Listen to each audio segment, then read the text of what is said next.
আসসালামু আলাইকুম গাইস, কি অবস্থা আপনাদের সবার, কেমন আছেন? আজকে হচ্ছে রমজানের প্রথম দিন, একদম হচ্ছে 1 বছর পরে আবার আমরা রমজান পেয়েছি। আজকে আমার কাছে অনেক স্পেশাল একটা দিন, অনেক বেশি স্পেশাল। কারণ হচ্ছে না, কারণটা এখন বলবো না, আগে সকাল থেকে দিনটা শুরু করি, আপনারা দেখতে থাকুন তাহলেই বুঝতে পারবেন। আজকে বরাবরের মতো সমস্ত রাত্রি জেগেছিলাম, কারণ ভার্সিটি গাড়ি ধরতে হবে, এটা অনেক বড় একটা প্যারা বিষয় ছিল। আর তার থেকেও বড় বিষয় ছিল একদম ফর্মাল ওয়েতে সাজুগুজু করে যেতে হবে, কারণ আমরা সবাই কিন্তু জানি যে ফর্মাল ওয়েতে সাজুগুজু করে যে তারপরে হচ্ছে পরীক্ষায় যে বাসটা খাওয়া হয়, সেই বাস খাওয়ার নামই ভাইবা। আর আজকে শুধু ভাই ছিল না, আমার ভাইবার পাশাপাশি আমার ছিল কম্প্রিহেন্সিভ এক্সাম, অর্থাৎ আমার পুরো অনার্স লাইফের 4 বছরে আমি যতগুলো কোর্স শিখেছি প্রত্যেকটা কোর্সে একটা এভারেজ নাম্বারের পরীক্ষা ছিল। তো যাই হোক, অনেক বেশি টেনশন ছিল, সময় অনেক অল্প ছিল হাতে। এই পরীক্ষার জন্য আমরা এবার অনেক অল্প সময় পেয়েছিলাম। তো সবগুলো প্যারার বিষয় মাথায় নিয়ে আগের রাতের অনেক কিছু দেখে, অনেক নোট খাতা, ফ্রেন্ডসদের অনেক ডকুমেন্ট দেখে টেকে সকালবেলা শাড়ি পরে একটু ফ্রেশ মাইন্ডে বের হলাম। আবার সেহেরি করেছি, তো একটু টায়ার্ড লাগছিল। যাই হোক, এবার হচ্ছে আপনারা তো সবাই জানেন এটা আমার বাসার একদম সামনের রাস্তা। এই তো আমি বের হয়ে গিয়েছিলাম, আমি ভাবছিলাম এখান থেকে কোন বইটা নিব আমার সাথে, পরে আমি একটাও নিইনি আসলে।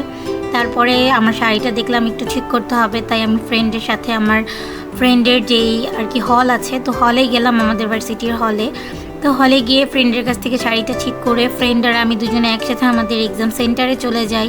অ্যান্ড এক্সাম সেন্টারে গিয়ে যথারীতি 1.5 ঘন্টা সময় দিয়ে পুরো কম্প্রিহেন্সিভ এক্সামটা কমপ্লিট করি। এর মধ্যে বলে রাখি, প্রচণ্ড পরিমাণে ব্যস্ত ছিলাম এবং অনেক নার্ভাস ছিলাম। সো কোনো ক্লিপ নেওয়া হয়নি আমার ক্যাম্পাস অথবা রুমের, কোনো কিছুরই না। তো যাই হোক, এক্সামটা কোনো রকম দেওয়ার পরে ফাইনালি এবার হচ্ছে ভাইবার প্রিপারেশন। তো আরও বেশি নার্ভাস, বাট ভাইবার আগে 1 ঘন্টার মতো একটু গ্যাপ ছিল। তো সেই গ্যাপের মধ্যেই কিছুটা ছবি তুলেছি আর কিছুটা হচ্ছে ঘোরাঘুরি করেছি ক্যাম্পাসে।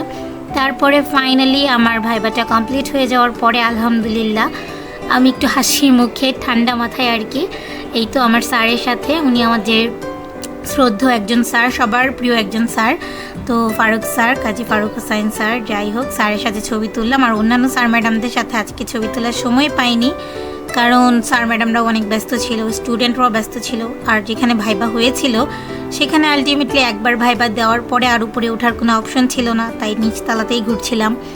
দেন ভাইবা কমপ্লিট করে এই তো, যেহেতু রোজা তাই দুপুরে লাঞ্চের কোনো ঝামেলা ছিল না, আমরা অনেক মজা করলাম, ফ্রেন্ডদের কাছ থেকে বিদায় নিলাম, কারণ আমরা জানি আমাদের সাথে অনেকেই মাস্টার্স কমপ্লিট করবে না। তো যাই হোক, এই যে এরপরে আমরা আমাদের রোল 1, রোল 2, রোল 3, রোল 4 মানে স্টুডেন্ট আইডি অনুসারে সবাই একসাথে দাঁড়িয়ে ছবি তুললাম।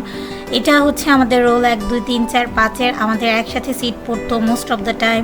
অ্যান্ড আমাদের ভাইবা কমপ্লিট হয়ে যাওয়ার পরে সবাই, ভাইবা কেমন দিয়েছি সেটা আসলে doesn't matter, but viva complete, honours complete.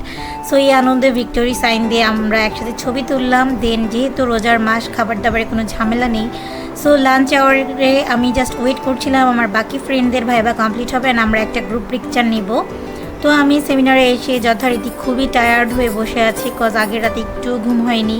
And এই তো বসে কিছু ভিডিও নিচ্ছিলাম নিজেই, কারণ বোরিং টাইম। তো যাই হোক, এরপরে ফাইনালি কীভাবে যেন 3টা বেজে গেল, অ্যান্ড অনেকের ভাইবা তখনও চলছিল। সো গ্রুপ পিকচারটা আনফর্চুনেটলি নেওয়া হয়নি, আর আজকে অর্ধেক মানুষের ভাইবা হয়েছে, সো সবার হয়ও নি, তার কারণে আমাদের আর গ্রুপ পিকচার নেওয়া হয়নি। দেন দেখি বাসের টাইম হয়ে গেছে।